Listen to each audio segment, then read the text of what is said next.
thing together.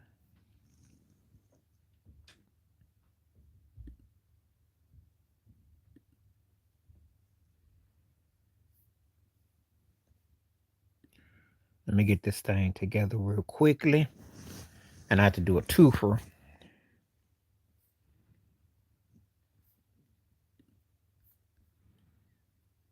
Hold on real tight.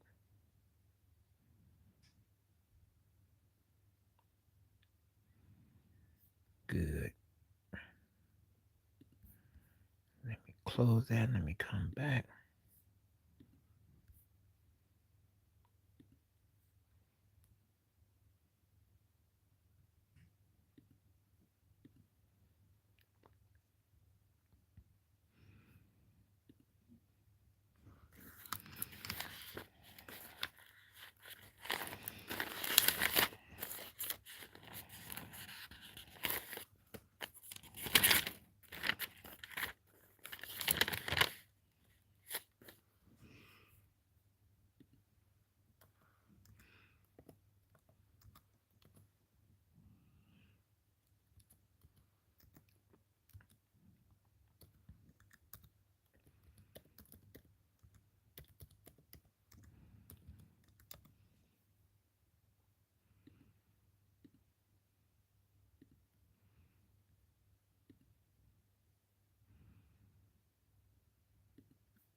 So what's going on? Hello, hello. How you doing? Thank you for coming through. I am here live now. Please hit that poll, hit that like button. I am here live today. And question is pretty simple. Do you think that documentaries have hurt folks' legacy? Um, in recent memory, you got people like R. Kelly who got locked up pretty much behind the documentary. The Diddy one is out. There have been others on different people. Documentaries have actually been like a call for justice, or sometimes they're done in the means to like sway mindsets. So the reality is, do you think they have swayed people into um, taking upon people to, uh, you know, how they feel, in different capacities? Um, yeah, it's comical to me because it's like, um, you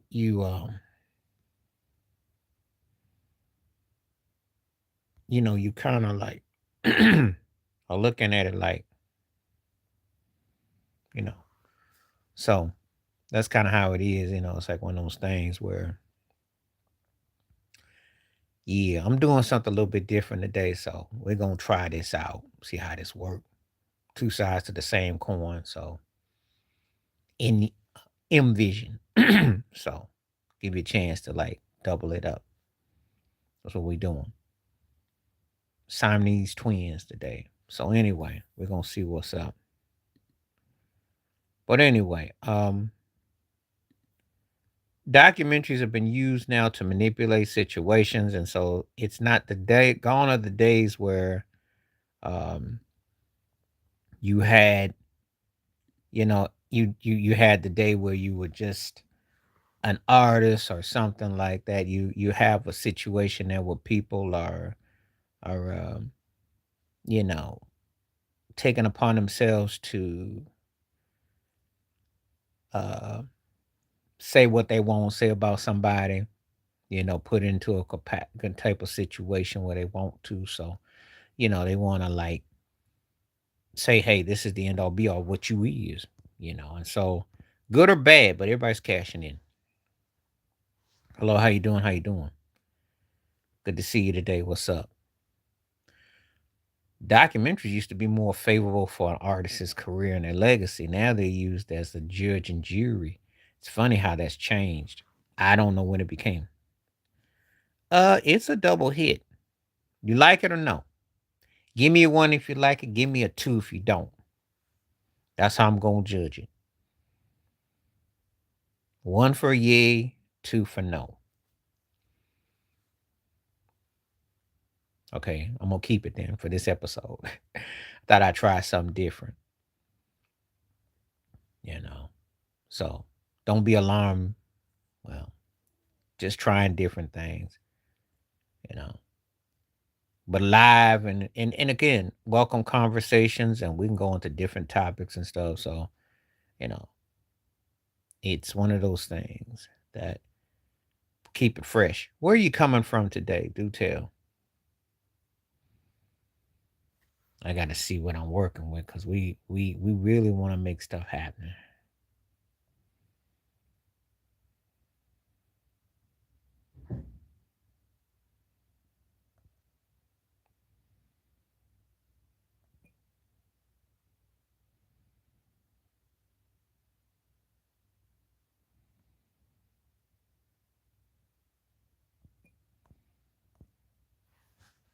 Me too. What part? What part you at?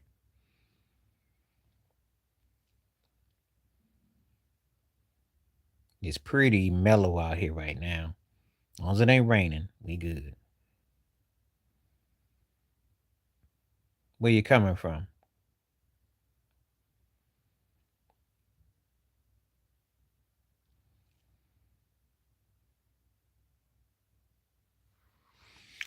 Okay, well, you got to go.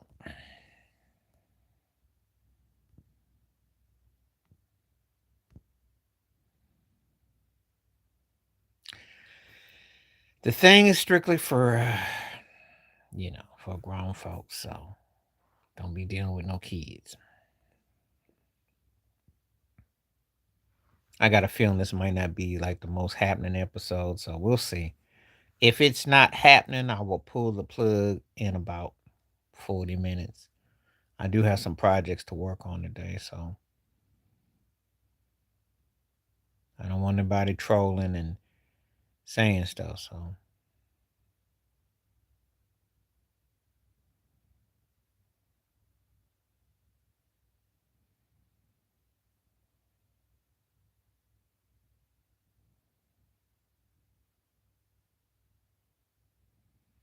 but anyway,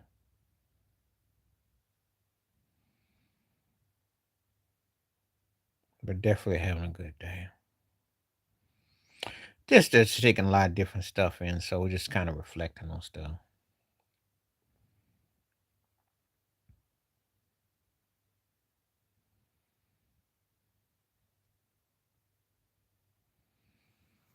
You know.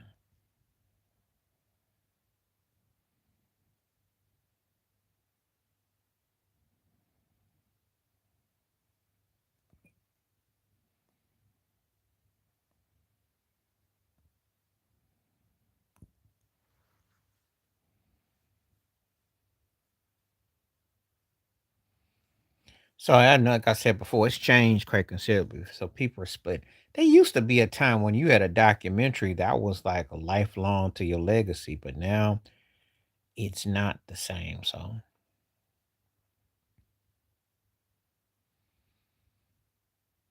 it's not the same.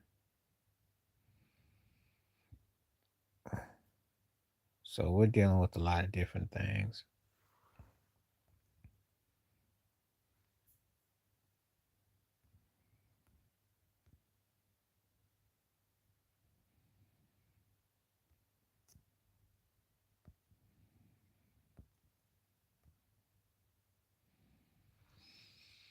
Just seeing how things go. So that's all.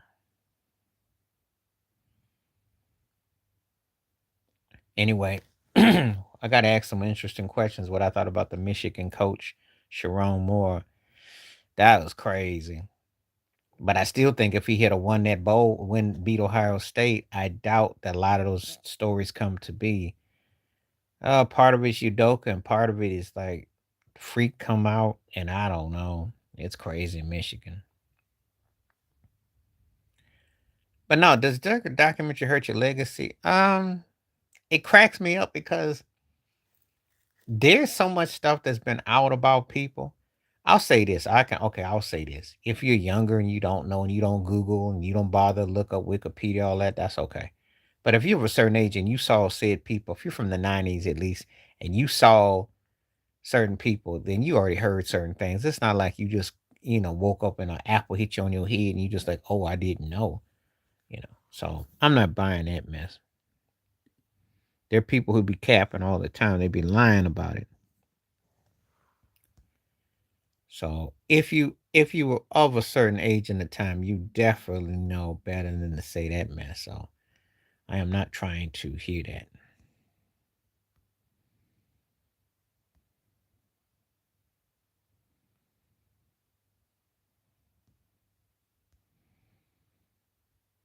So, but it all depends on where you come from. So for anybody that's interested, and as I'm letting people know, I will be back on probably Monday. I got stuff planned, so Monday will be the day.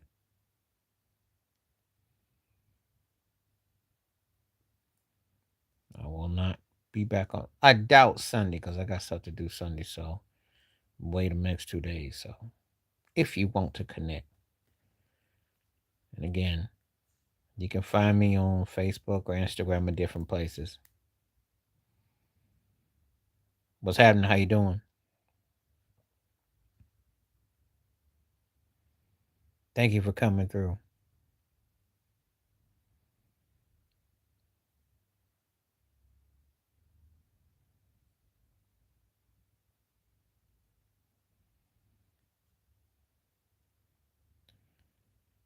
Mm. Yeah, thank you for coming through. How you doing? Welcome to Thursday. And I forgot to give it.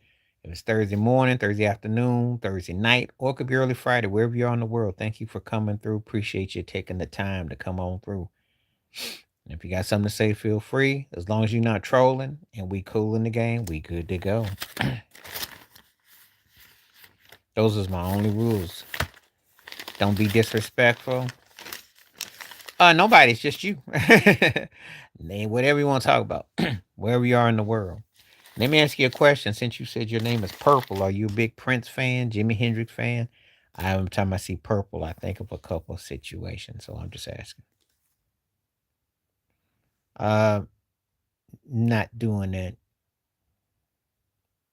Okay. I figured as much with the Purple.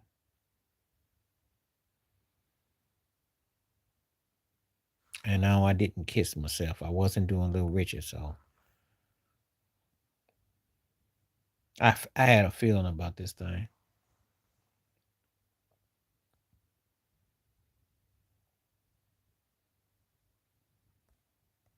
Okay, I'm back to normal. Nah, it was just a little game I was playing for a moment. And just got took it off. I thought I'd try something different for a little while. It's gonna mess some people's heads up. But people watch the live stream coming back, they're gonna think, "What?" But it's cool though. You try different things. You never know what works. They always say two heads are better than one, so hey, you never know. But anyway, it's back to normal now. So it's a little special effects trick. For some people they're more adventurous and they cool with it. So,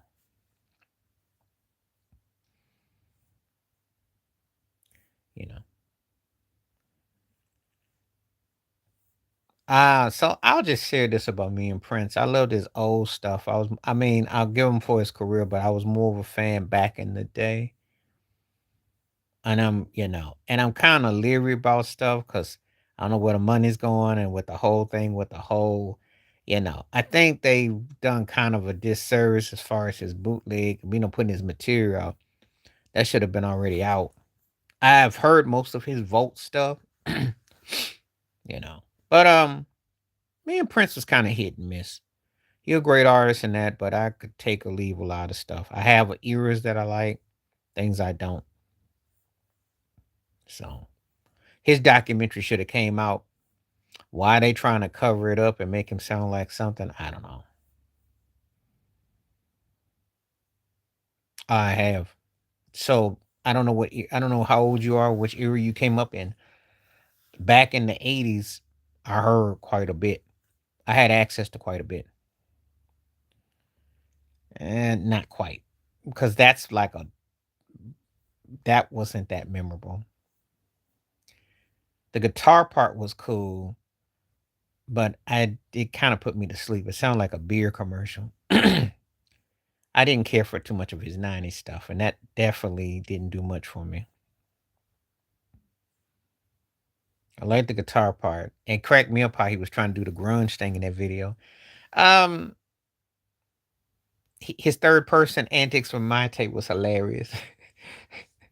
I laughed, but I didn't really. The sound kind of the horn part was kind of nice on the fade, but it just sounded like somebody that was grasping at something that he just didn't come off right to me. Most of his stuff in the 90s, it sounded like he was like a step behind what he was doing. I just never felt, with me, for me, it's like 80 to about 87. And I'd say 80 through 85 was peak prime. But as a live performer, I hold him in higher, pretty much more higher regard. Studio stuff, I could take a leave on the whole. Especially when he was trying to do New Jack and dancehall. Yeah, I liked the video, and I thought the song was funny. You know, of course, I remember all that, and it was funny chorus. But it just sounded like somebody that was still trying to do something that whole, I don't know. It just no sound like a Vegas. He was going Vegasy to me. Band was tight, but I just didn't really care for the songs he came up with. The funniest thing about him, his musicianship got better, but I just don't think that his songs were up to par. I saw a lot of that stuff I could take or leave. But I have memories. I listened to a lot of that stuff.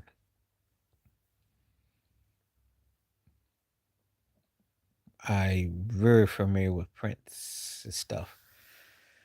Now, I ain't gonna say everything. I heard everything because there's still some time stuff he didn't. But I heard corporate world. I heard,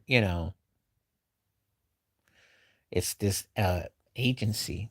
They pretty much bought off his remaining siblings, as uh paid them off. There's I don't know. There may be one sibling because his sister Taika passed, and might be one sibling that's got a little piece, but most of it's bought. Sad. That's the sad part. That he knew that they had just sold his whole catalog off like that. That's the sad part. I'd look at his situation like I do Michael Jackson's and think, man, yeah, cats fought for all that, just like Michael did. Michael fought for that stuff, and it's a reality with especially with black artists. You don't get that luxury of you got to fight twice as hard to get your catalog, and when you do, you know, so it's like you want the family to have it. I think.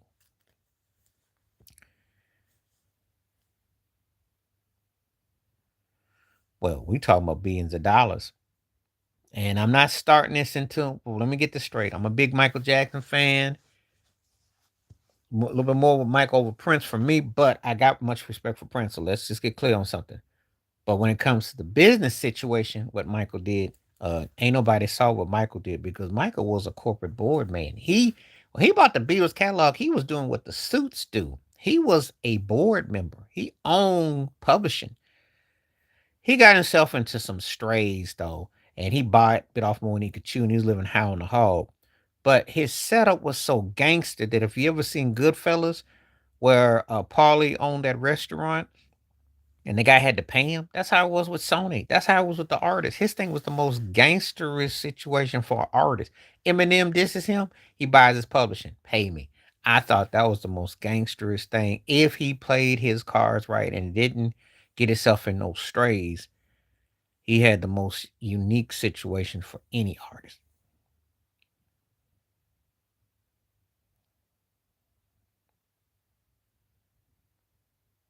I never heard that. I know one thing. I couldn't imagine Michael's appearance and his vibe of McCartney sold that song.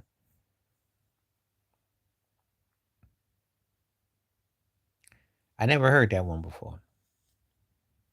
And I heard his demo version of it. I know one thing. He was very upset with how they did him after Off the Wall at the Grammys. He took that very personal. I wish more artists would be just so mad. Prince did too when he came with Purple Rain, regardless of whatever you think about the records. You know, artists back in the day made statements with their game. They just like basketball, football, that people used to come back and they get you with what they did, not they talk. They came on a full out blitz. That's the difference. Now you get people who want to have a beef and they want to, do stuff that's everything but with what they actually do. That's the sad part. He did do a lot of metaphors though, because "Wanna Be Starting Something" was actually a real interesting piece when you size it up, as far as what he was saying. Actually, in hindsight, Thriller was pretty much a risky rocket in some of the lyrical content, if you think about it. Beat it about gang violence. Um, Thriller offended the Jehovah Witnesses with the visual and everything when you put that consideration. Billie Jean getting a girl pregnant, dance floor. I mean, he had some real touchy stuff. I've heard that rumor. I don't know. I've heard that rumor. I'm not gonna get into conspiracy theory. Oh yeah. If they win it all, I don't know if I can ever say the best team ever, but I'll say this for their generation, yes. For their era, yes. I can't say best team ever because they're not playing against nobody. Some of them are, some of them aren't. Some of them are, some of them aren't. Depends on what we're talking about. OKC is a very special team, though. And Shea, I'm gonna tell you something. If he wins, he's making you forget about Giannis and Jokic. He really gonna separate himself. They didn't even put him at the table. He's gonna leave them in the bushes. And a perimeter player at that. Thank you so much. Appreciate that. Thank you. Appreciate that. I always welcome all the support and people that come through. And by all means, if you happen to be on here and you want to talk about something, feel free. I welcome it. Glad to have people come through. Thank you so much. Appreciate that. It's kind of like Rich Paul said, good ain't the same as great. If I took the best of all three of those teams, I might have a legit team. Okay. UK, not too far from near the Isle of Wight. I do plan on being in London in a couple of weeks. Central part though, the central part. Denver don't play no defense. Jamal Murray, Aaron Gordon, and Jokic got to be on the same page, and the bench has to step up. They don't. The Lakers, the eight aside for the inside, they're weak on the perimeter. If you get them to bite, they have a tendency. They give up a lot. Their bench is suspect. If they lose anyone major, they're done. And as far as Houston, I think Durant. Oh, if they had maybe one more person with Durant, they might could be a problem. Cause I do like Seagulls, the cat they got, but I think Houston's missing something.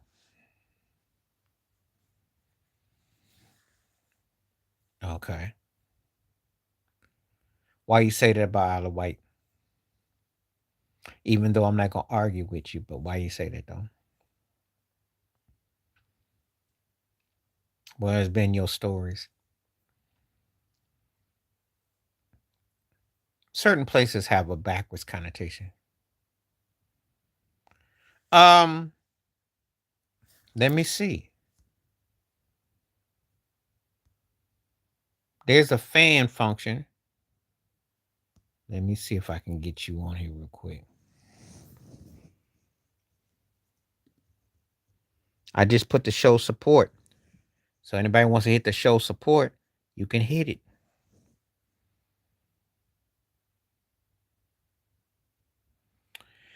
I think that I can concur that there's definitely a certain type of mindset. I can give you that.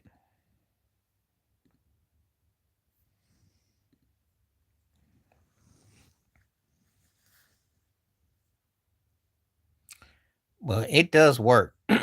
And I do have my PayPal. I have everything set up. So, and there is a clip above too. Anybody who makes donations. Um, yeah,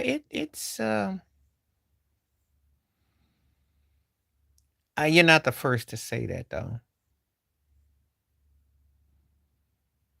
Can you see a tour? Let's see.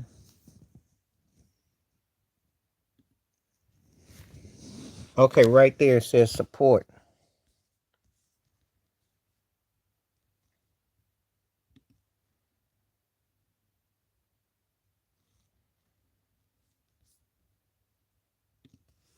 So it's right in there. And I got trying to see if I got because it's under my chats thing.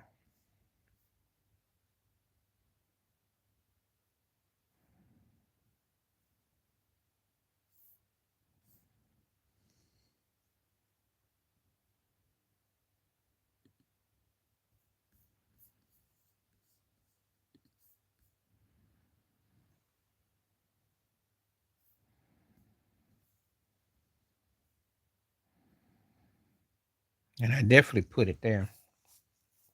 So that's the tour that I put there. It's live and whatnot. I've had people who've hit donations, and like I said, I got a situation. So anybody ever wants to hit a donation, they can.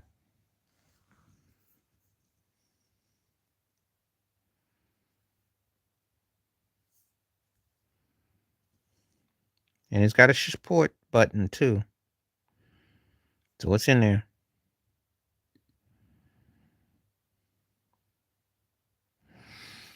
Anyway.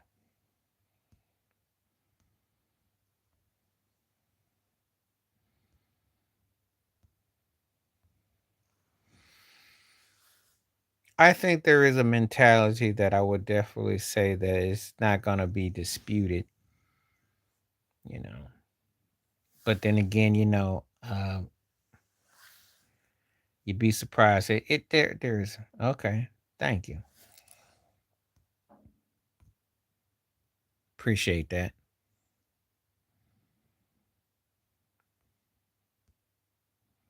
I got it.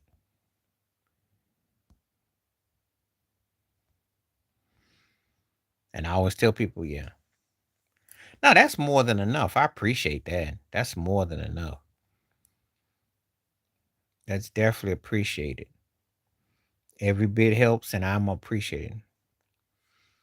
One thing I stay is very humble about stuff. So anytime people make a connection, I appreciate it. And the supporters that people come to the channel, they show the love, they take part in the conversation, and I welcome it. So by any means, I'm very humble and appreciative about people coming through because at times it's tough and there's a lot going on.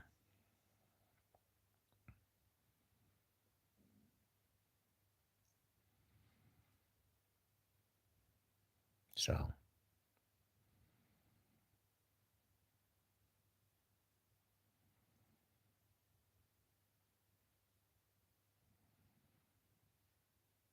it's always a welcome.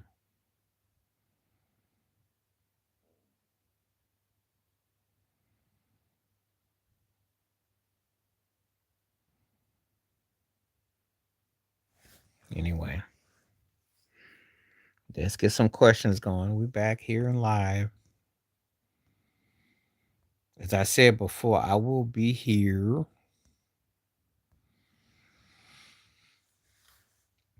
I don't think I'll be here on Sunday. More than likely, it'll be Monday, be the next day at the earliest.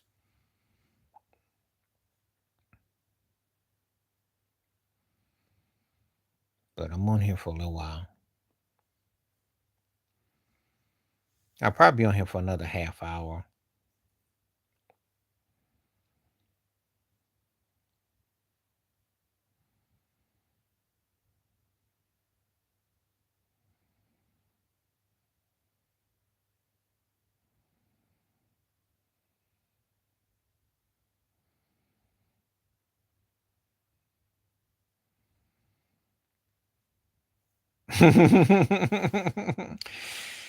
It's pretty bad. So the way it was relayed to me, well, he really got fired because they lost to Ohio State, and of course he had to carry the bag behind Harbaugh, as you remember.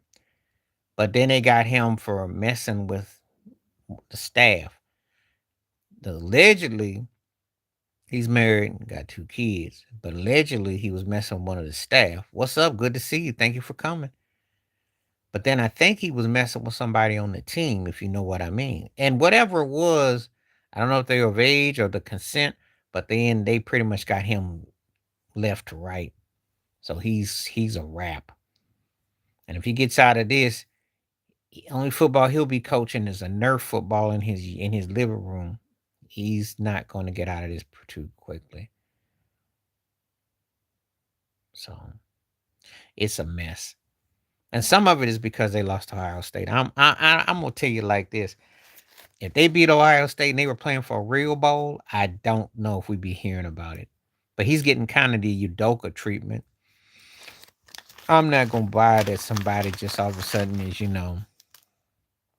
they just gonna be doing this. I'm not buying that crap. So many cats be doing all kinds of freaky deaky stuff.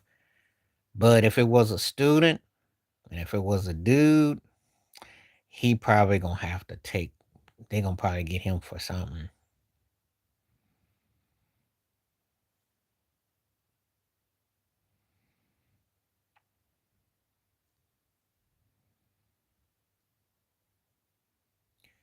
Oh, thank you. I appreciate you coming through. I really do. And again, I try to make everybody feel like I welcome it.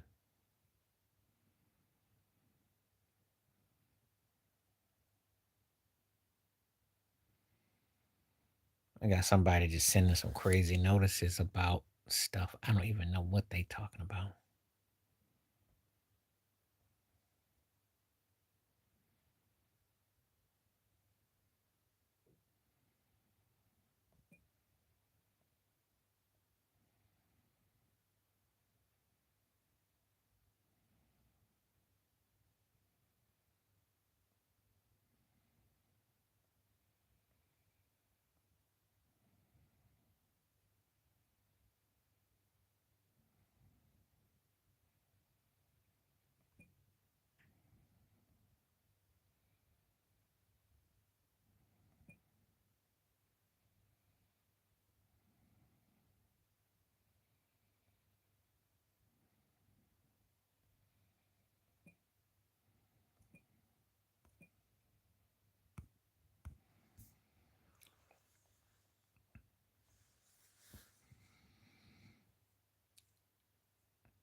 Yeah, it did. Okay, thank you for coming through. Have a good one. Thank you for coming through. It did make me think about Udoka. And black men in coaching, y'all gotta be very careful when you get in any position in these settings because they don't give you the same latitude as your white counterparts. Urban Myers had a whole lap dance with a recruit. Nobody said nothing.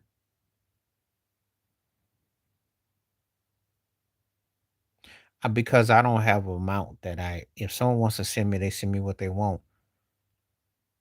I don't care. Somebody thought about me, so what's the problem? It's their money and they support. And I'm not greedy. So I appreciate the fact that the person took the time to do that. Don't make no big deal about it. Please don't do that. Anybody takes the time to think to do something like that, who am I to argue? I'm not even like that. Um, the question, Charlene, it's gonna be Jam and Lewis because those were bigger songs, bigger projects. Face and Whitney projects together were more like some songs. They who you want to date because hey, she know who he is. I just don't like it when someone act like they just met in the middle of first class and like, oh, yeah, no, she knew who he was. But I know one thing: he needs all anything to not remind him of his coaching because North Carolina stunk this year, and he's got to look at the Patriots. He don't look too chipper as far as what he's doing on the sidelines. So that's all I gotta say about that. He's not the only one. A lot of cats do that. I'm not making a big deal about, so please don't. Um, Great question. I think I would go with Copperfield and him were two different types of magicians. Blaine got you on the simple on the stuff that you could kind of put your hands on. Copperfield got you on the master illusion. The one that pretty much got my attention of the two mainly, I probably would say I was more into Copperfield when I was younger, but David Blaine's antics, he took it to another level. So I'd say the master of magician, I'd have to give a slight edge to Blaine. But Copperfield was bad back in the day, though. He was bad back in the day. If I go, depending on what era we talking, but Blaine did some stuff where I was like, wow, David Blaine went on a whole nother level. So depends on how you look at it.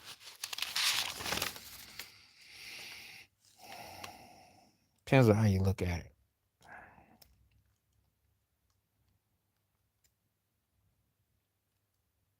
Depends on how we look at it.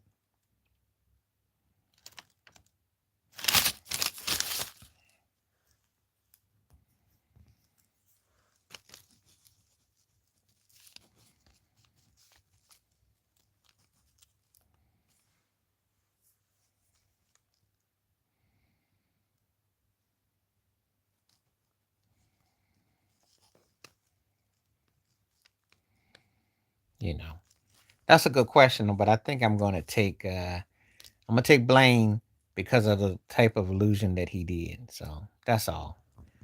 But yeah, Belichick situation, it's definitely yeah. If he was black, he would never see another coaching field again. That's all I'm gonna say about that. hmm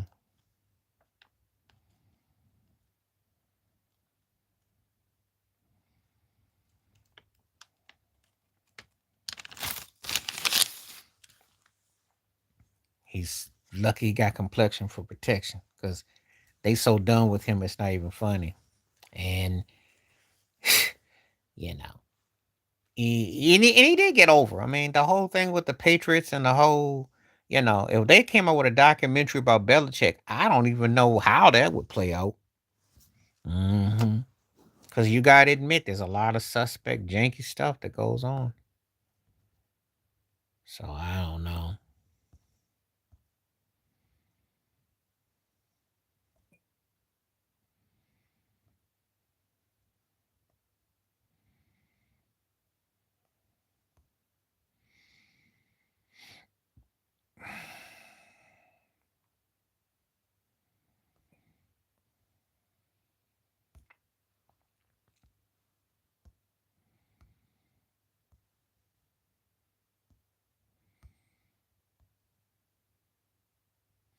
All right, if anybody's still around, please say something because it's getting kind of. And as I said before, I will probably will be back on Monday. I don't know. Sunday's gonna be questionable, but I will be back on Monday for sure.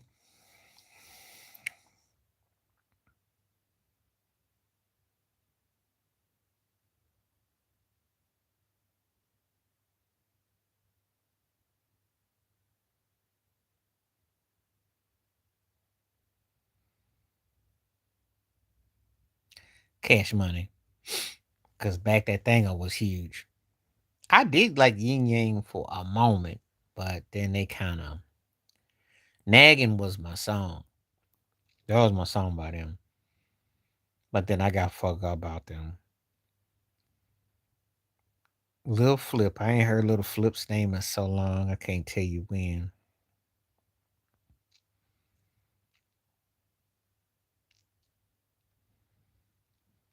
So Lil Flip's gonna be the last one. Yin Yang will be second. Cash Money will be first.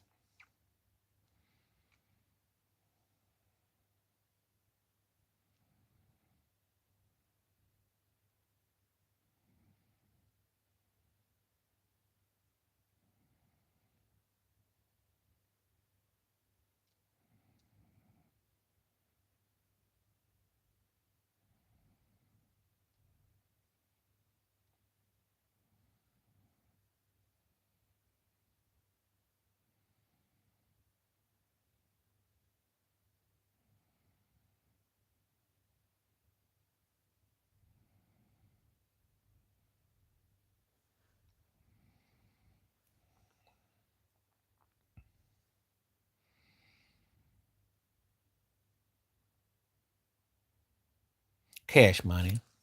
Out of them options. T.I.'s thing was an artist. Trick Daddy was an artist. Two Live Crew, that went big and then it kind of faded. Luke's run and that kind of came, but Cash Money lasts a long. I mean, you gotta remember Lil Wayne, Juvie, those cats had a run. So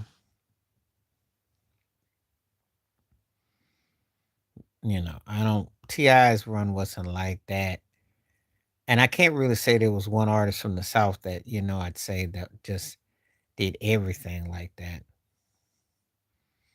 I mean, I could make a cat. I could kind of say Scarface a little bit, and I could kind of say Outkast a little bit, but like No Limit with Master P. You got to put things in consideration. The South's a little bit different though.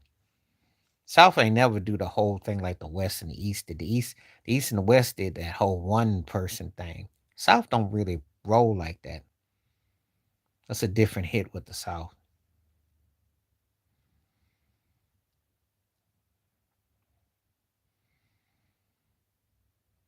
Whereas the East and the West always looking for that savior.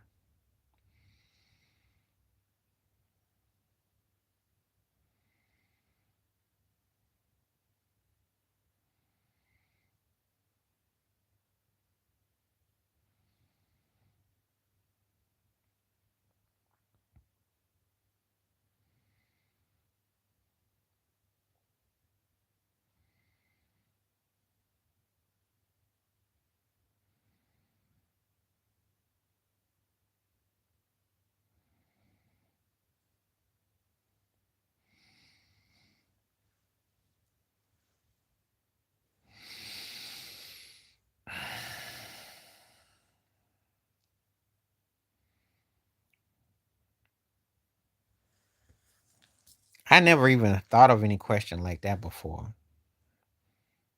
I guess I'd say Alabama because Ohio's got rappers, Missouri got rappers, Texas got rappers. So who came out of Alabama that blew up as a rapper? So that's the best way I could describe that. It's kind of strange question because I never even thought of it like that. But gotta be Bama because Ohio had big time rappers. Missouri did. Texas did.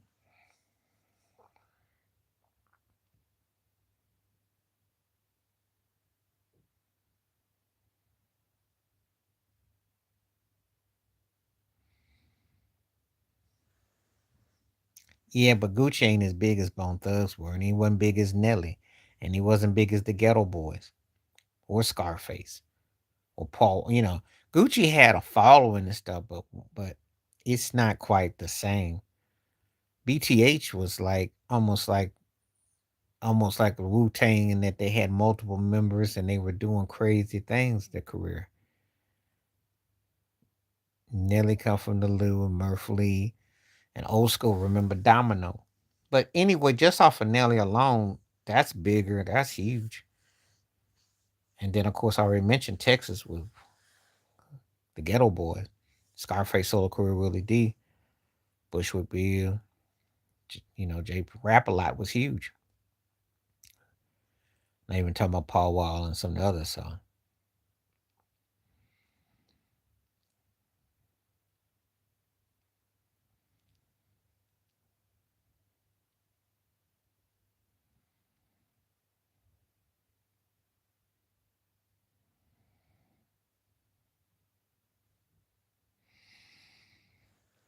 okay.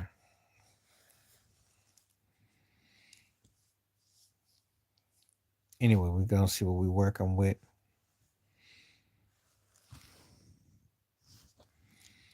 I'm on for another 14 more minutes, just so you know. 15 more minutes. I'm doing an hour today. And I'm sorry the ones who missed me yesterday. And if you missed me on Monday or Sunday, this is Daycast 4 live. So,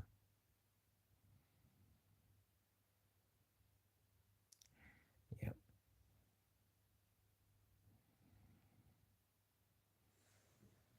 But that wasn't an option on this situation. Because she's going by the states. She mentioned Ohio, Missouri, Alabama, Texas. Had nothing to do about Hollis, Queens. There was nothing but New York State.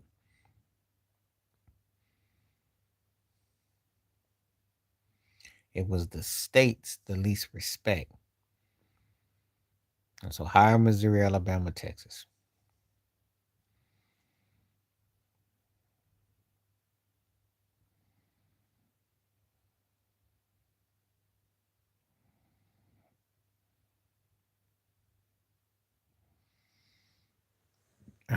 But that's not what the question was. Don't change it. You had already mentioned the least. You said the least. You didn't say the best or the most impactful.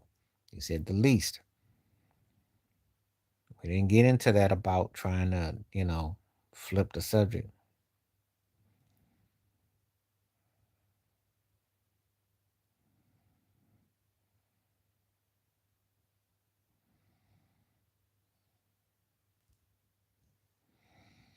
Mm.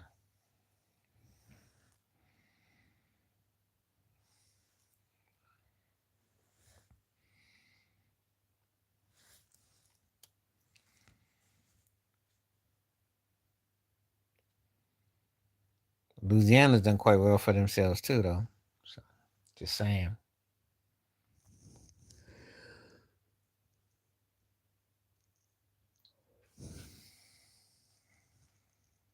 Okay.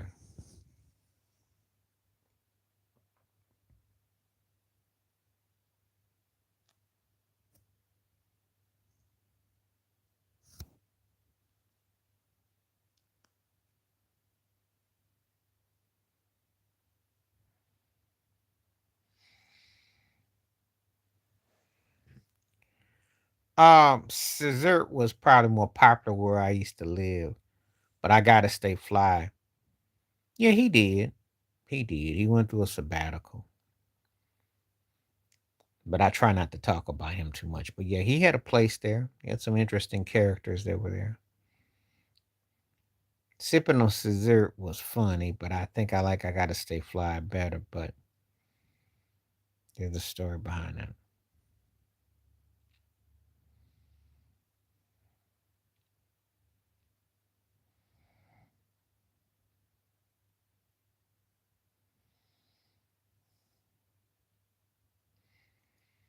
So yeah, he was working on an album project out there.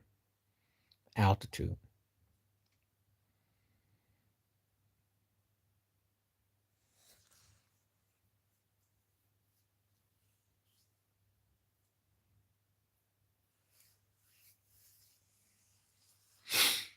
Okay, see what we working with. 10 more minutes. The live stream will stay on and people can comment, but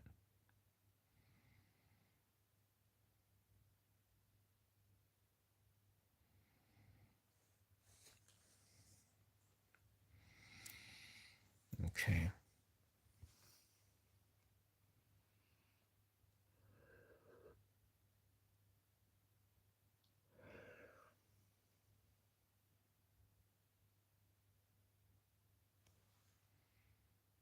Mm.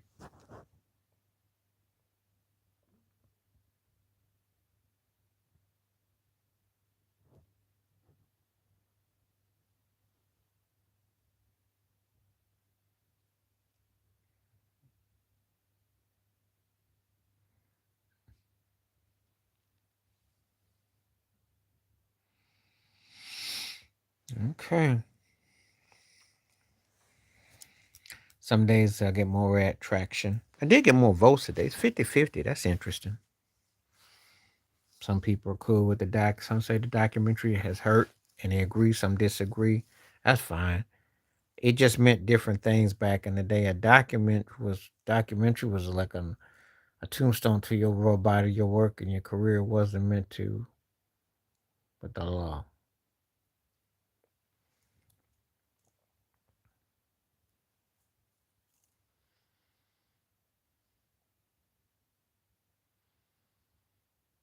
I do like I get high.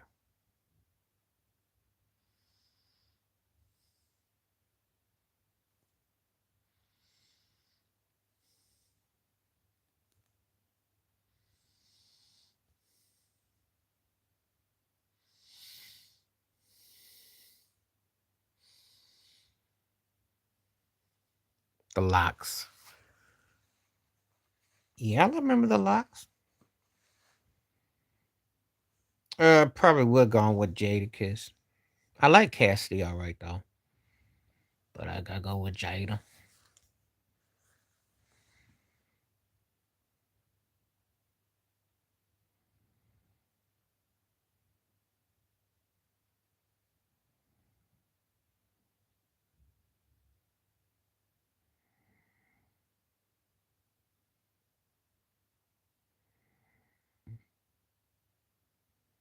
No, not to me. She's not. And she's the vocal Bob. And what's that make Whitney Houston? What's that make Aretha Franklin? I had to deal with some Jones, Brandy, you know, Stannery, and it was a bit much.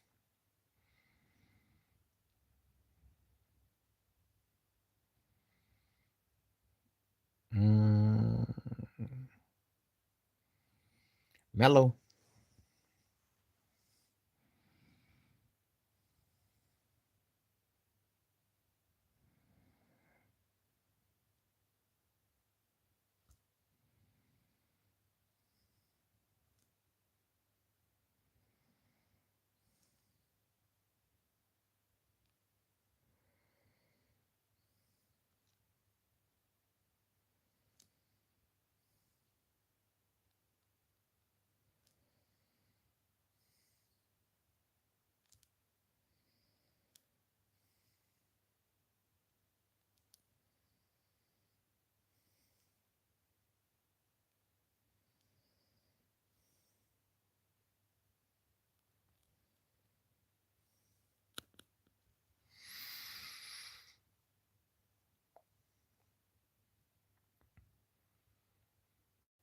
All of them.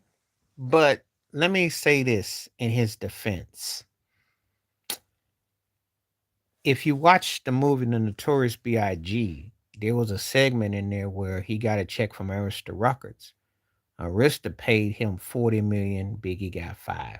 Biggie got with Last Son Rivera's to start Undies label with Little Kim Junior Mafia. Well, tell me the games and I'll tell you if I'm interested. And because I don't have the schedule in front of me, but I'll tell you if I'm interested. So he did what the industry does. He was a go in between, and those were the contracts. They're standard 7-year deals. So they all got, but he did put up. He was putting up his money. He was putting up his, he was the one who was getting the budget. So Biggie knew what he signed up for. One thing that I'll say, Brian McKnight was right. I'm tired of people acting like they don't understand this business. Everyone is there to hustle you. They ain't giving you nothing for free. You get clothes, you get draws, you get wheels. That's all recoupable. You have to pay that. So act like you don't know. And then people are like, oh, he did what he was allowed to do because he had a big boss he had to answer to, Clive Davis.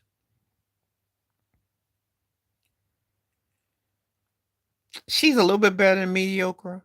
but she had a pretty big pop career as a teenager. You know, obviously with Moesha, and she did the movies, and she had a doll.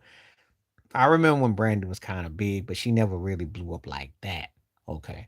Monica's a better singer, but Monica got some just ordinary material, and Monica's got kind of a dull personality. So it's not really like, it's a bit exaggerated. Brandy kind of lacks some personality too. That's why, but people be saying stuff. No, it depends on what game we're talking about. Of course, Buffalo, New England. I mean, that's probably personal. Big game for the Bills. Big game for New England. If New England wins, they're going to have home field advantage throughout the playoffs, and they're going to be tough to beat. But I'm not sold on them as being a great team. If the Bills win, they still feel like they can catch them, and Josh Allen's got something left before it's all said and done. So it's a huge game, has huge implications. Heavyweight fight.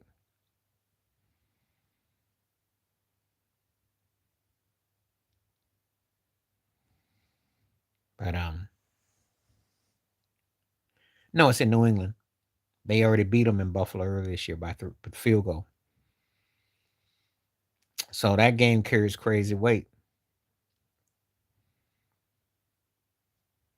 Because after that game, New England's got a pretty cupcake to finish up. I'm not sold that New England's the end all be all, but they're good enough. I just don't think the best teams are in the AFC. Just don't. I think everybody in the NFC West looks legit. The main teams. Yeah, Bills are used to it.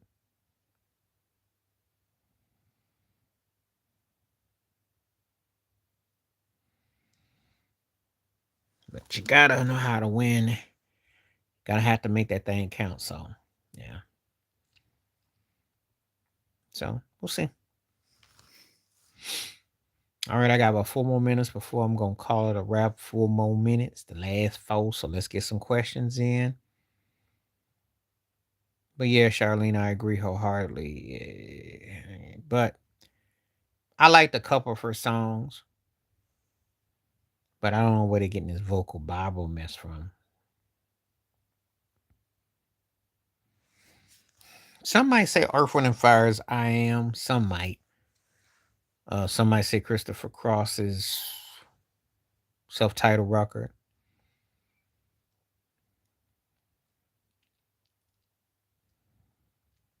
Mm.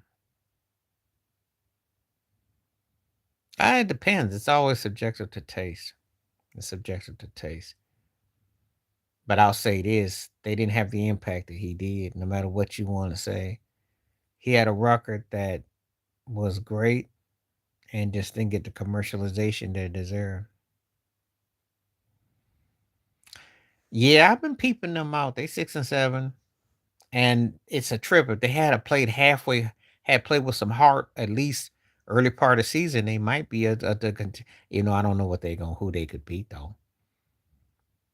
They they don't play complete football, and they're beating up on beer can teams, but I don't know what's his name. What's his name?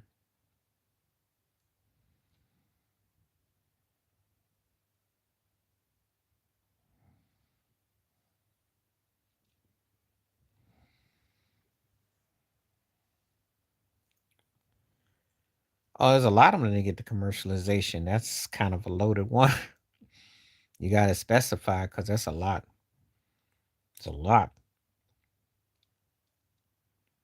When I was a kid, you were limited to black radio. That's why Michael was so offended with Off the Wall not getting no love because he saw his good friend Stephanie Mills, and they took that groove from "You Never Knew Love Like This Before" and it became borderline for Madonna, and it was huge. I mean, the industry had changed in 2 or 3 years where they had used that, and then Reggie Lewis had, you know, sold buku bucks. So it's a lot of that, you know. When I talk about how much musical apartheid there was, that's what I've talked about. Michael Jackson went through it. It was very much black radio, white radio. Nowadays, you see all these songs on the charts from Rockets. It wasn't like that back in the day.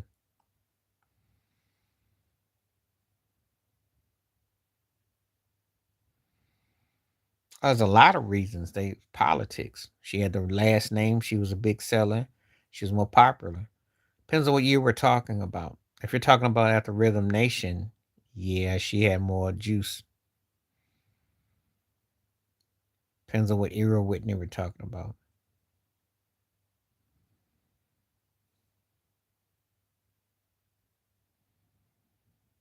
Yeah.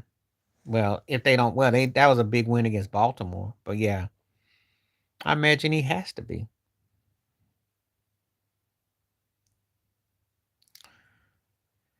Again, she came out with a hot record. She worked with Jam and Lewis, and it was the Pulse. And there's a lot of politics involved.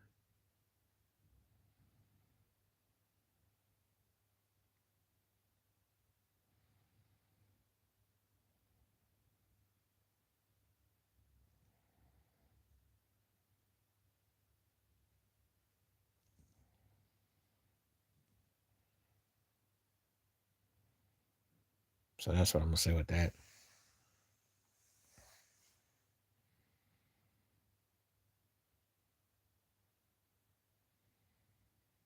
All right, we got the 10 votes. Thank you. 50%. That's cool. I can tolerate that.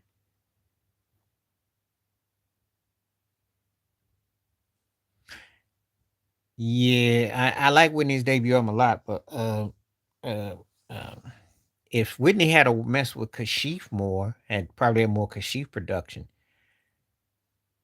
I think Control was a statement record. No one saw her being like that, you know. No one saw her being, and I didn't say she was a better artist. Listen, I'm gonna tell you like this: a lot of people made better albums than Whitney Houston. Doesn't mean they were better artists. Let's get that straight. Because Whitney had some material that I loved, and she had some material that was middle of the road. But I liked her debut album, probably her best of her records. But I think Control had a much, it was a balance of tone and slow jams. So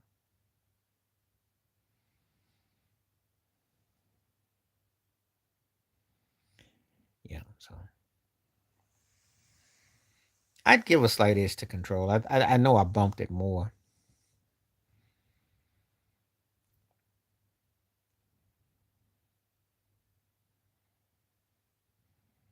but I think Whitney was clearly the better artist of the two. So take it for whatever you want to take it for. Okay, so I got a few more minutes. I'm gonna go off in about six, 6 more minutes.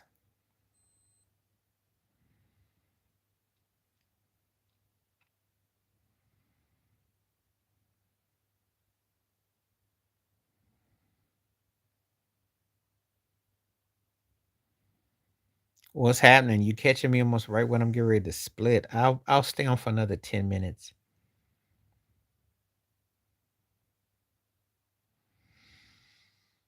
I like Madonna's debut album better than I did like a Virgin. I thought it was soggy. Even now Rogers dissed it. It just made her more into a household name. I didn't think it was that memorable. Not I mean, she has a couple songs I like, but I thought the first album had more going for it. Whitney's debut, I'll give you that. Control, I think it had I can kind of give a slight edge over Rhythm Nation. Yeah, I don't know because I've been on over an hour, so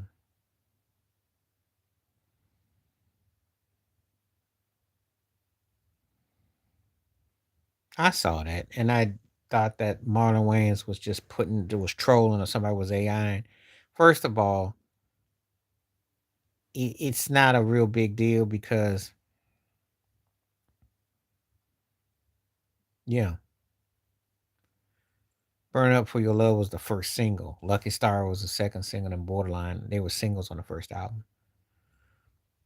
It don't really make no difference to me because the bottom line is this: 50 setting himself up for a downfall. Who said that? Who told you that? Most of those rappers are not, they men's rappers, but they're not what you're trying to say. If you know about how most of them go. Everybody was a club song. It got released in the clubs. Think of Me was my jam though. The one she did with Reggie Lucas. I love their first record.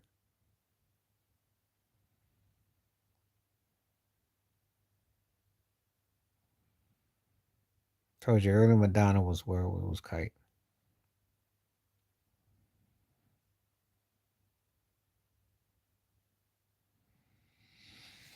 Anyway,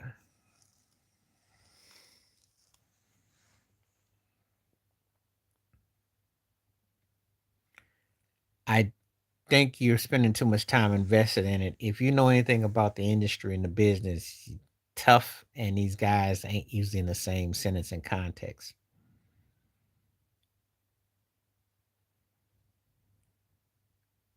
You know, this is a very janky business. And I talk about it enough where you'd be surprised and the stuff they gotta do and what they do.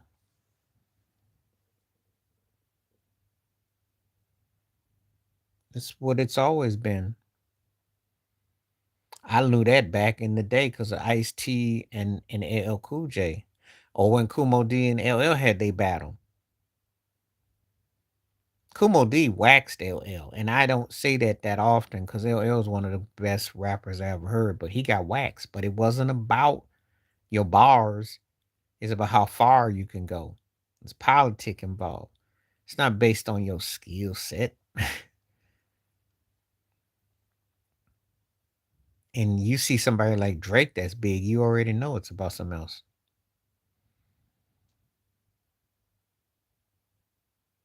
Well, shoot, I remember back in '87 listening to his attack on LL. He used every L word in the dictionary, lit his butt up. LL couldn't hang with him, not on no skill set, but Mo D wasn't sellable to major money making money, So again, LL got that.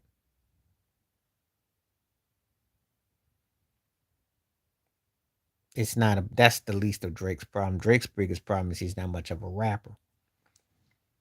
But how people bark, no count for taste.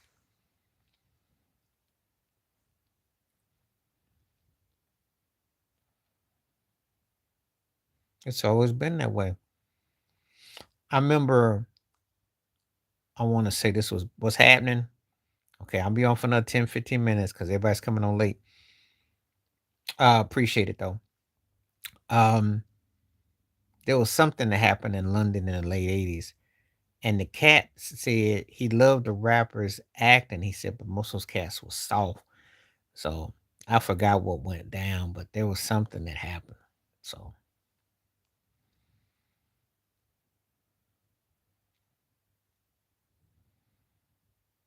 all these cats be doing strange things.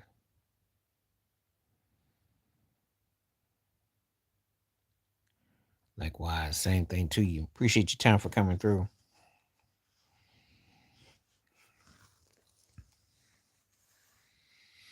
And like I said, I'll be on for another. I'll give it another 10 minutes. Heads up, slim chance I'm on Sunday. Definitely back on Monday. Tentatively Monday, Wednesday are my days. I'll be on live next week.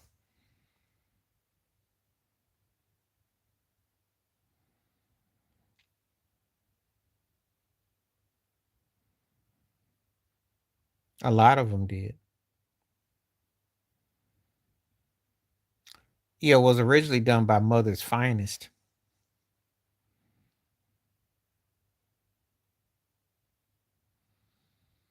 Well, yeah, because you got the computers doing all the work. That's why. And you got data, and you don't really have records companies anymore. And if you do, there's safeguards to certain things. Okay, I didn't listen to that, and I have no interest to.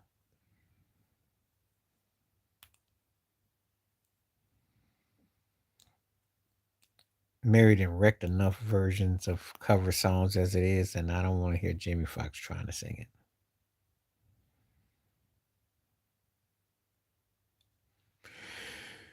But love changes around for a long time. Jamie Foxx or Therese far as what? Um, I like that song back in the daytime, but I don't talk about it no more. A one in a million, no. No. Oh, that's kind of comical because that's kind of self explanatory. It's kind of sad if that's what it comes down.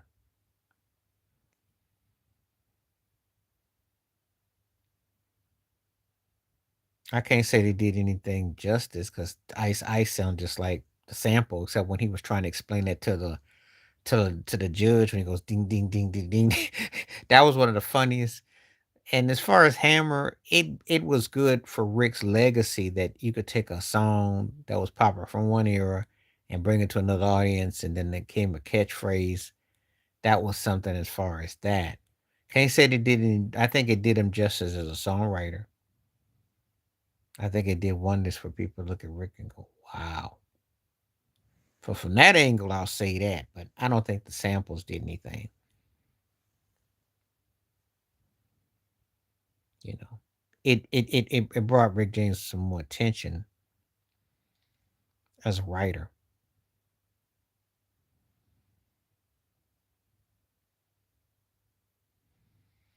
Hmm. That's how I look at it. Now, I don't sit around listen to Larry Graham singing songs no more. Now, I like his funkier stuff anyway. I'm surprised you. Just be my lady. I remember when Prince was on stage and he was singing it. I thought, oh god, this was cringy.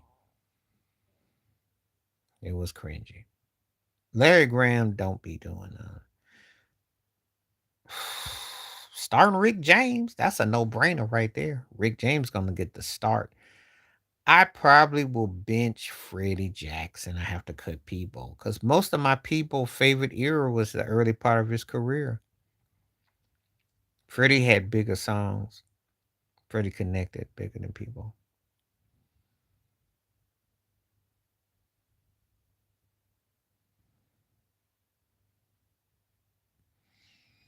Yeah. So Rick, Freddie, and Peebo. I like Peebo, but Peebo, my best stuff of Peebo was like early on in his career. Freddie had more hits and more cuts I got with. So,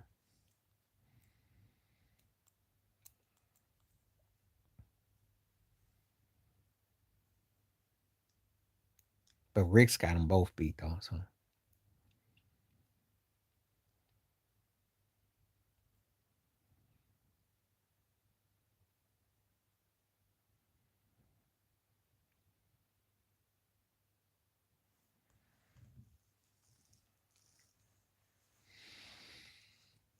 time, and I will tell you like this. So like I don't know. Depends on who. I have to see what people's top fives is because general consensus is who you think is top five. So if somebody only goes by the last 25 years or 30 years and they have Pac and Biggie and they have Jay Z and they have Eminem and they have Nas or they have Snoop in there, it's gonna be, depends on what it depends on what your criteria, what you've seen, what your rationale is. It depends on factors. They're not in my top five, but they're influential.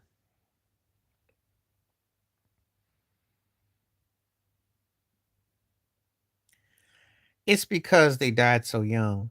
It's the oldest thing in America. It's just like James Dean. It's like Jimi Hendrix. No, because you gotta remember something. For me, I would say Rakim. I'd have LL Cool J. I'd have Ice Cube.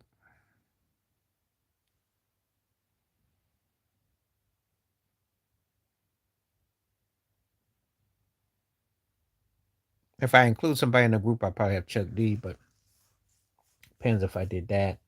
Um, but anyway, um, what else would I pick? Um,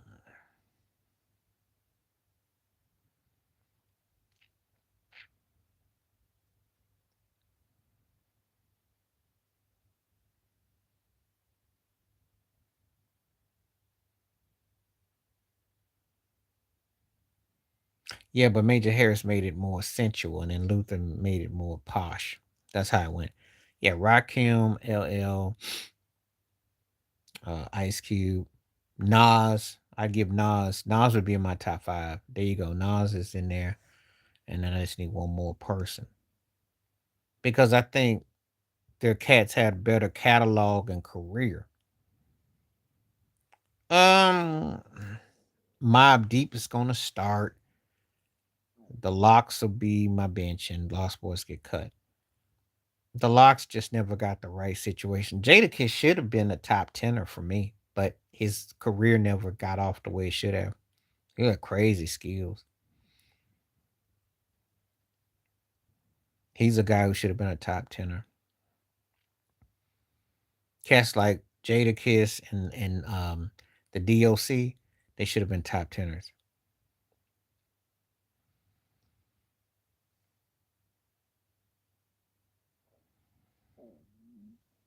So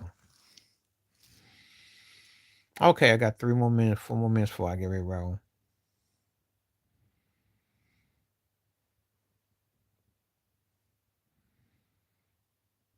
But yeah, Major Harris had it big in the 70s. He made it all sensual.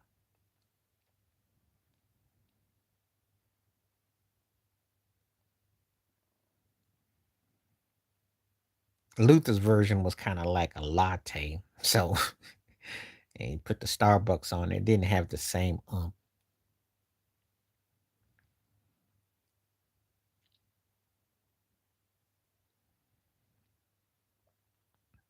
Yep.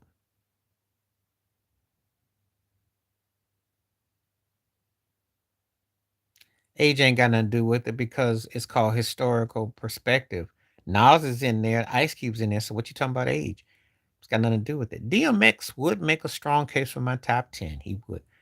You didn't get to hear Rakim or you didn't go back on Rakim. Most people will tell you Rakim is one of the greatest MCs ever. Rakim is like a link between Pac and DMX minus vulgarity and Nas too. Nas got his game from Rakim. So, I mean, um, Rakim as an MC, I just go by where I look at the totality. It's not about no age thing. Cause like for instance, while I consider Run DMC the GOATs as far as the groups go, Charlene and I did this conversation. Outkast had like crazy impact.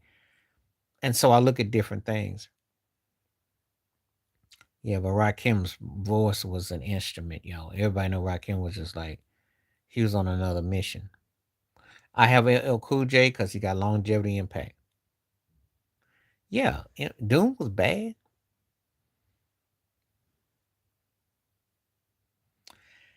I don't put Big Pun because it's not enough body of work. I already said Rakim. Big Daddy Kane could make a strong case. He just didn't get the right material. Big L's definitely get something.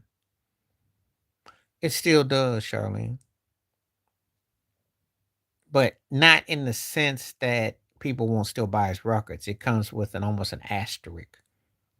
But not into the capacity that people don't still buy him. It's just that it comes with that kind of pause. I've blown the birthday parties and stuff and people. Karis one would definitely get a strong nod.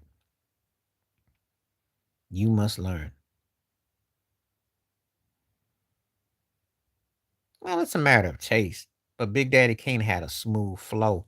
I'll put to you like this about Big Daddy Kane. His flow on the East Coast was what later became Snoop in a way. And you got to think about in terms of flow, not rap cadence. Even though Big Daddy Kane was a better pure rapper, but he had a cadence about him. And that's what made it so cool. You can debate others being better than him because what he was trying to do, he was trying to be a lover man at the time. Yeah. Oh yeah, I love EPMD. And Whodini was my favorite group, but Outkast is probably one of the best groups ever. You know, there were a lot of different groups. You know, yep.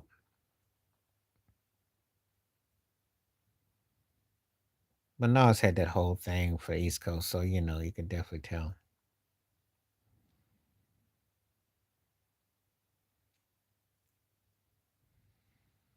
Cannabis had a moment. He actually on his mixtapes was actually pretty flowing. If you live long enough and you have a spiritual heart, if people are willing to meet you halfway, yes. If they're willing to meet you halfway. But people don't forgive. They rather hang on to something they don't forgive. If they did, you see a better world. I'm not gonna get into anybody's personal. His problem was that he was tied to Wycliffe and tied to some things, and again, not having the right material kind of hurt him. Yeah, Houdini was my group, even though I did say that Run DMC was the more important, but they were my group. Well, you lose somebody that does kind of change the dynamics. One would kind of say.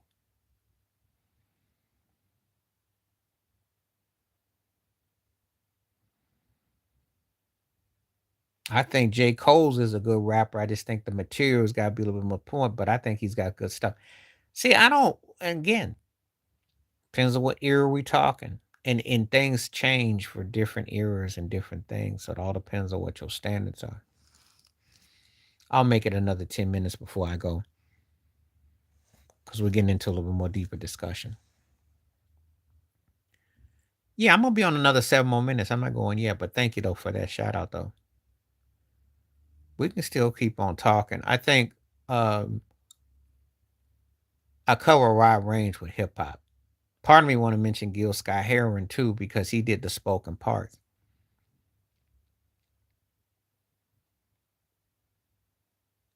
Yeah. So when you start talking about who you debate is your all time, I don't fall in line. I think Pac is a top 10 rapper ever, and I think Biggie could be the case too. But I look at what their impact, but I don't look at them as the best I ever heard either. In that order. Because MC Light is one of my 10 favorite rappers ever. MC Light was bad. Lauren Hill was the dual plex. She had a chance to really be the dual T. She could do both. Latifah all around entertainer got him beat. But as far as MCing, there's some things I like, some things I don't. You can't go back. How you gonna go back? How you gonna go back? The cat's out the bag. Yeah, she was. I hold MC Light in high regard.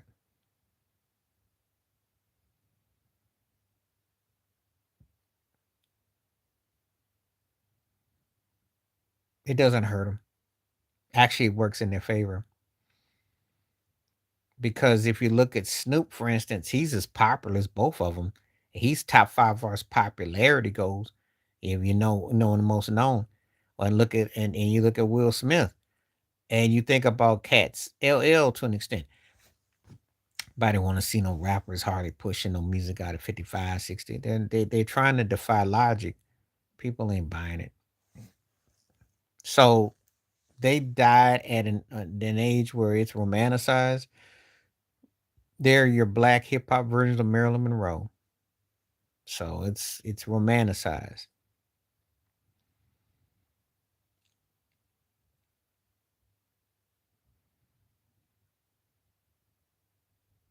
So it doesn't hurt them. Actually, it helps them. Most people think that your rapper is gonna fall off, and then you get the whole situation with Outkast. Never came back. And I always wondered the great myth: what would have been like if they had kept putting records on? So, and hip hop's one of those games. It's a younger cat game in the sense that they just don't let you get old rapping like that. You just don't.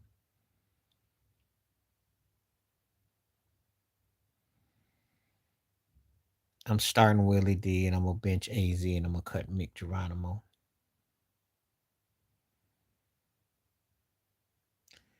Well, Public Enemy was a movement. They had a lot of songs that were like that though. Shut 'Em Down was one of my favorites.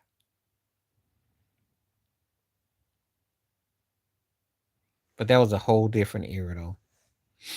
Can't compare it.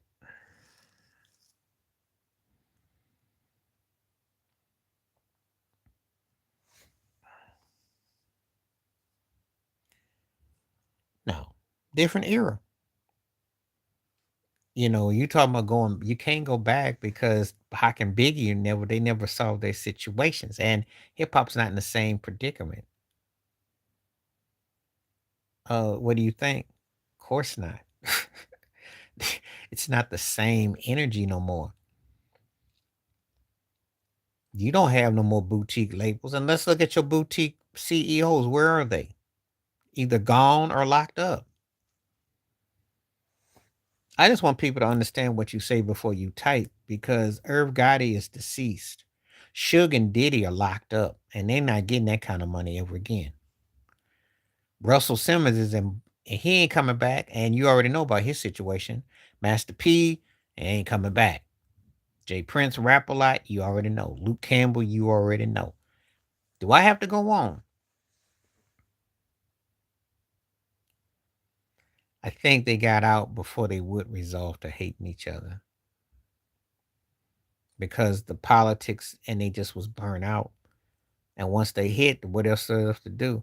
Besides, you go out on top. You don't make a joke of yourself. Make people wonder what if. Of course, he keeps putting out them whack albums. Andre be making albums about hitting spoons and people buying it. It's hilarious. But if you come out with a rack record and people call you out on it, how do you come back from it? So they went out the right way. Go out on top. Even though the Idlewild movie wasn't about much.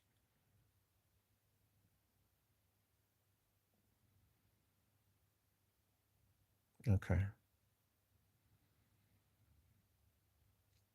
But it's just you know, and the guy and Andre done already said it's a younger cat's game.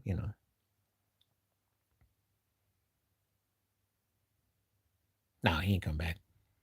We got too much to answer. And his ex-wife got too much to answer too. Cause they was all on stuff. And see, I got family in Missouri who knew all about Kamora Lee Simmons, okay? Her janky behind. There's a lot of layers to that cake. Like I'll tell you, stuff is just take my word. If that stuff ever hit the way it's supposed to, the Epstein file, all that stuff is connected. All of it is connected. All of it. And Russell was notorious for doing some things.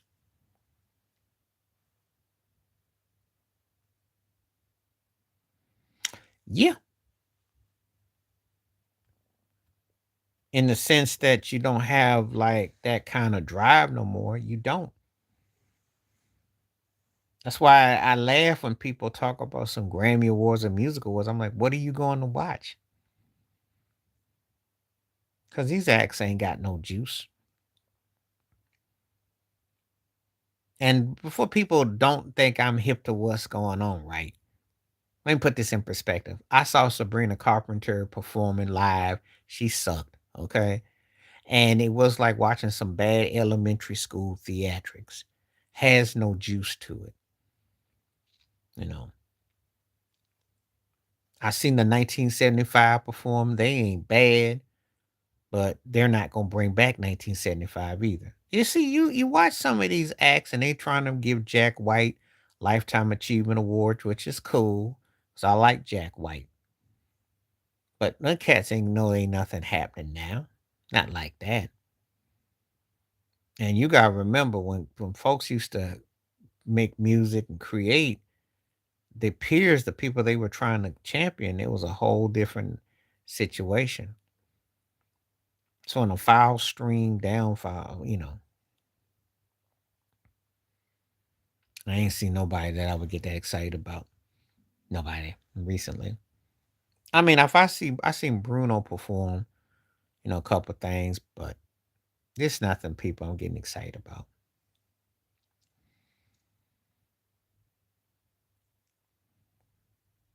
It's just it's just absurd now that we even got award shows. So I don't even waste my time with that.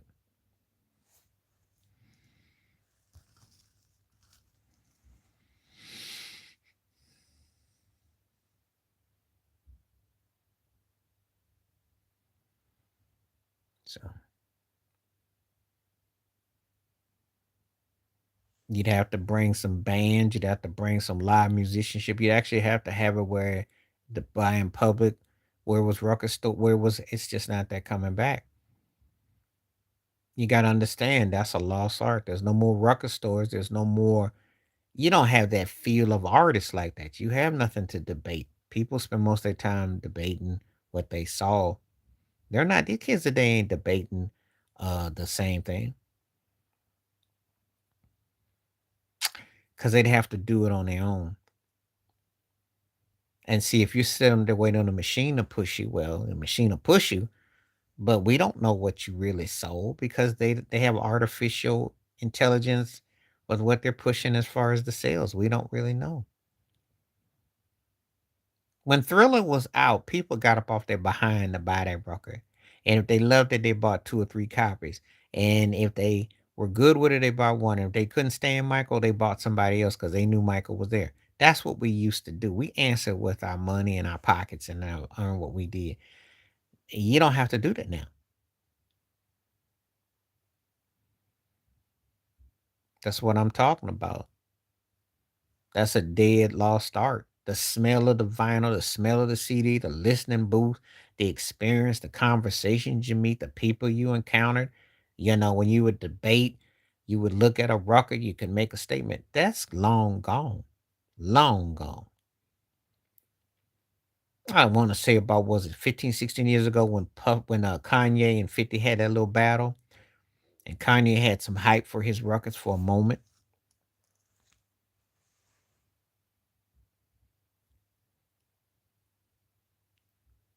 Some places still have them, but majority of it is not the way you remember it.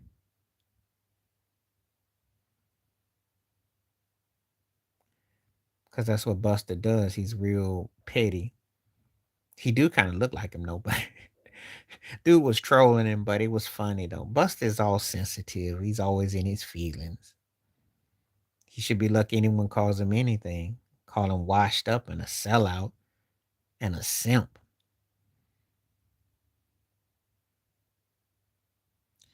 They are, but the thing is, they're selling records at astronomical level, but no one is going in there like the vinyl still sells, but you got to have a lot of money to buy the vinyl and the record player. But in terms of like the modern, where it's translated to the records, you know, it's not in the same wavelength. Let me talk to you in a language since you like to.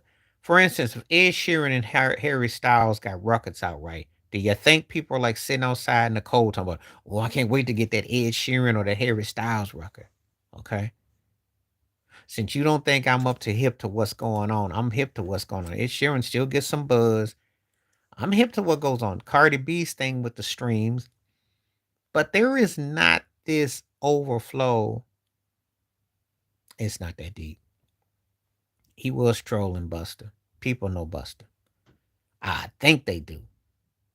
But then again, I can't say that. Because I remember that white girl that played Babyface off like she was that. So can't say that, but I think they do.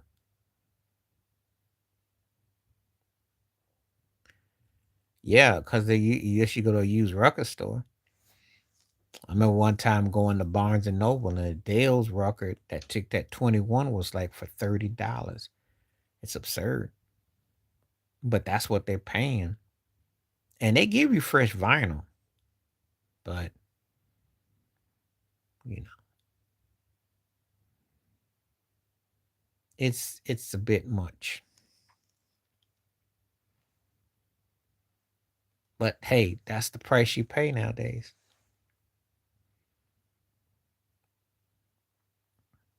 So, and again, I used to collect go to used stores. I had good places I go. That's that's argumentative. That's hard to say. I can't tell you which. I can tell you what I prefer. I can't say that it's the greatest. You got to be careful, because we talk about that. There are gonna be people who look at Louis Armstrong and think he had the greatest records. Duke Ellington had the greatest records. Miles Davis had the greatest records. Some people might say the Crusaders had the greatest records. Some might say Clifford Brown had the greatest records. Some might say Return to Forever. Some might say McCoy Tyner. Some might say Oscar Peterson's records were the greatest ever. Some might say Weather Report. It's too subjective. Some might feel Wes Montgomery had the greatest ones, or Charlie Mingus. You gotta be. I can say what I prefer. Some try to say kind of blue, Miles Davis. That was like the thriller off the wall of his time. It all depends on what you like.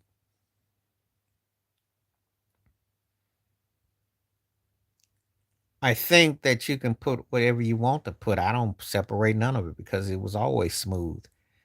If you ever listen to Miles Davis cool jazz combos in the 50s, you tell me that ain't smooth. It didn't sound like a one note thing though. He did spread notes out, but he never played like Kenny G. So there's a big difference.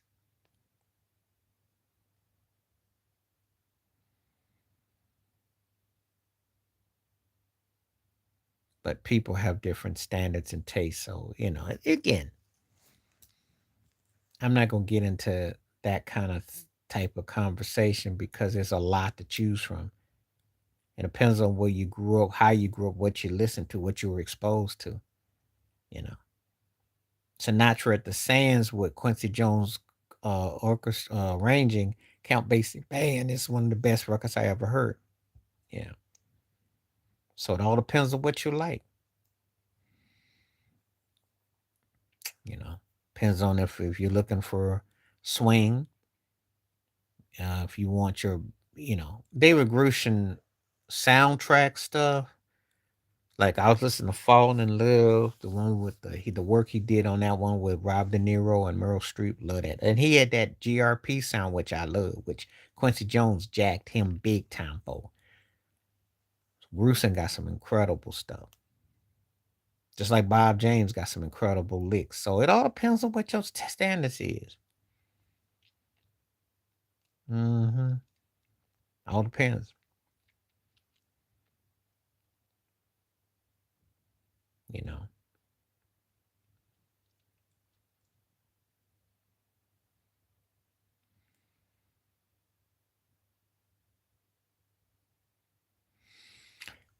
it depends on what era you grew up on. Um, I shoot. Listen, I heard John Coltrane play a saxophone like he was fighting somebody, and he had intensity. So I don't care what nobody says. You know.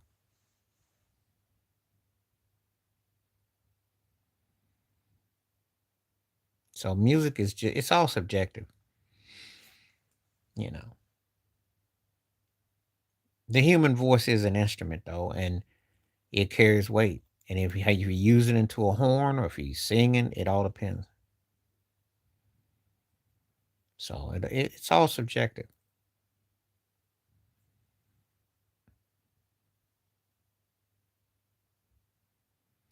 I think there's some that do. I think there's some that do. I think that it's all nipped and tucked. I think there's some that do. I think again, it's what you expose it to. You know, coming along when I came along, for instance, I had to go back and listen, and I went back. So I think that if you can't label everybody like that,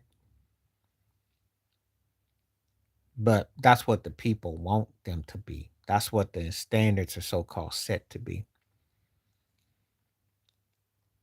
And if you play music, I'll give you an example. Sometimes I walk down the street with my boombox and I'll be bumping songs that's 40, 50 years old and kids be bopping. No, I love my parents' music. I love my grandparents' music. So I wasn't your ordinary kid. I tell the story all the time. I was a young boy and I remember hearing Take the A Train by Duke Ellington and I loved that. That was my first introduction to jazz and I was a kid and he had died a few years before I even got acquainted, but I loved it. And that song that came out 50 plus years predated me. So I welcome that. Oh, I love my parents' music. My parents were into a lot of very versatile music. So like with the R&B funk bands and the group, like I listened to a lot of that stuff. And I was glad to have it.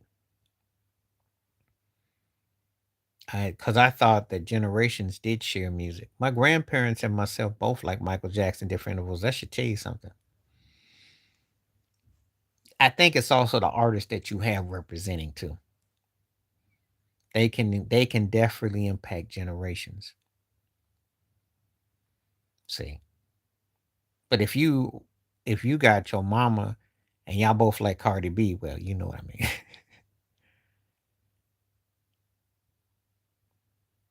Oh well, again. But again, the beautiful thing about that is that you had a potpourri of stuff to listen to. You weren't, Of course, it's never fashionable to listen to older music. That's what they tell you. But believe me, if the music is good, it's good. It's got nothing to do with age. If it's on point, it's on point.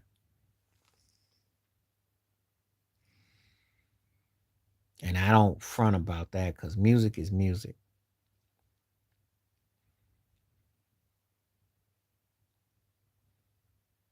I remember as a kid, I loved Earth, Wind, and Fire stuff, and that was my parents' stuff, but I loved it though.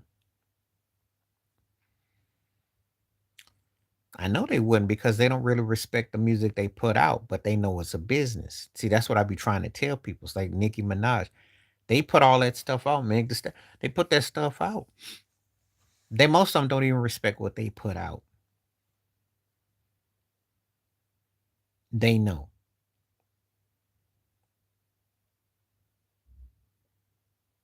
So they got people into buying it because again, that's what they force you into psychologically. And people get sucked into that. So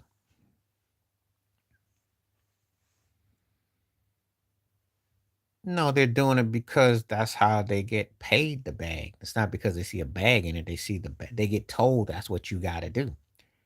They run it like an escort business and they run up in you, male or female. And that's how you end up at the Diddy parties and you end up, but you got to sign a deal. Yeah. I grew up on them and a lot of stuff. But Jackson 5 predated me, when I was aware, but I did go back and love that stuff, you know, just saying.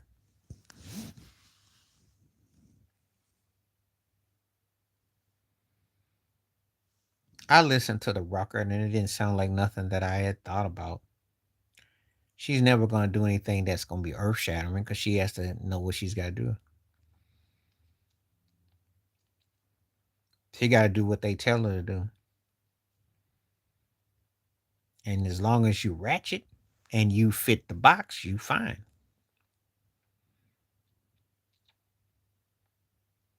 They got a lot of money invested in her. And she has to sell herself to a certain situation. Again, when they're in industry, they have you doing certain things. That's what they want. So, you know, she's not better than them three. Earth Wind for me, but Sly and the Family Stone is the more important band. There wouldn't be no Earth Wind without Sly and the Family Stone, but I like Earth Wind more. So that's how I'm gonna take that. I think Seinfeld is still the most important band America ever created, but Earth, Wind& and Fire is my favorite band. She's not better than Little Kim, Foxy, and Eve. Little Kim had style. Foxy could rap. And Eve, actually, if Eve had to just concentrate on being the MC, she was good. Cardi B's got catchy phrases, but she ain't better. No, no, because Little Kim came out of the box. Little Kim was rapping with Biggie. Little Kim was holding her own in a more sexist industry than what you get now, if you can imagine that. Little Kim held her own. Foxy did too. Foxy did all them spits with Jay Z and all that. Do you act like them? All three of them were bad. Eve was holding her own on Rough Riders. Come on now. With DMX, Eve had some game. Cardi B's blowing up in a watered down era, and she's an escort. That ain't no rapping. Should Lil Kim, Foxy, and E could go. Yeah. Cardi B ain't better. They ain't put out nothing but Cardi B would be about where Trina is, okay? And we gonna be honest, that's who she would be more equivalent to. Cause Lil Kim could spit. You don't understand. Female rappers back then had to have game and look good. Shoot. Cardi B ain't come around no era where she had to get it, do it like that. I listened to her last record and she had many skips. Cause I only like the Janet Jackson cut that she did. And she sampled she sampled Janet in that 4-9 Blonde song. That was it. The other stuff was garbage. She did have one cut that I liked. There was one other cut she liked. There's probably 3 songs.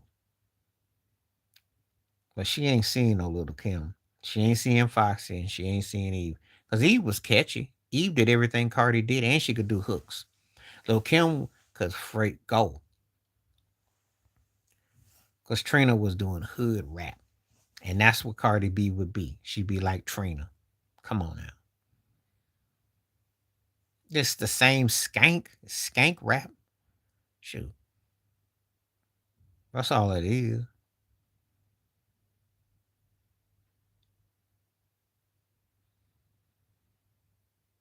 I mean, you're going to get excited about somebody.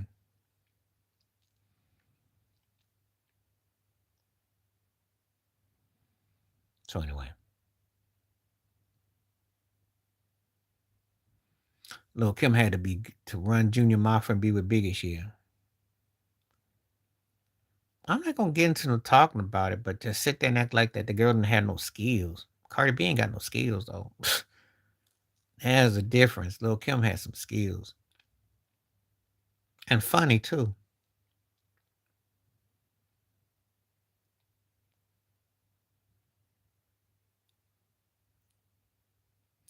And no argument there. I just look at Cardi B and Meg Thee Stallion them like escorts. I don't in Sexy Red. I see them all as just tricks. That's 304s. I don't see no depth there. I didn't say they weren't good to look at, but I don't see nothing. I didn't dunk under nothing. I said I don't look at none of them as album artists. Ain't duck under nothing. Little Kim moved me more with her flow and her skill set. Cardi B ain't got no skill set to match no Little Kim. She ain't got no skill set to match Foxy Brown. She ain't got no skill set to match uh uh Eve either. Me too. I ain't hear nothing by her that I'm sitting there going, oh, I missed something. I think she corny. And like I said before, her peer would have been Trina back in the day. I'm not gonna get into it. I'm gonna get ready to go. I'm not gonna get into no conversation about no whack Cardi B. Cause that's just, if I wanna watch OnlyFans, that's what it is. Nicki's a better rapper than Cardi, but Nicki ain't serious about her game. She playing with it. And all she is a junior, double junior whopper broke version of Little Kim anyway. Did he set her up? She can actually spit better than Cardi, but she ain't got no depth though. She ain't got no depth. But she's better, but that ain't saying much. Look at what's out now. Cardi B, Sexy Red, Meg Thee Stallion. Come on now. 304s who are eye candy only fans in your wildest dream. You forgot about Missy Elliott. Missy is the equivalent to Buster. Okay. Missy would just leave Nikki on the side of the road. It's just that Missy don't look like Nikki. If Missy looked like Nikki, we're not even talking about Nikki or Cardi B or Sexy Red or Meg Thee Stallion.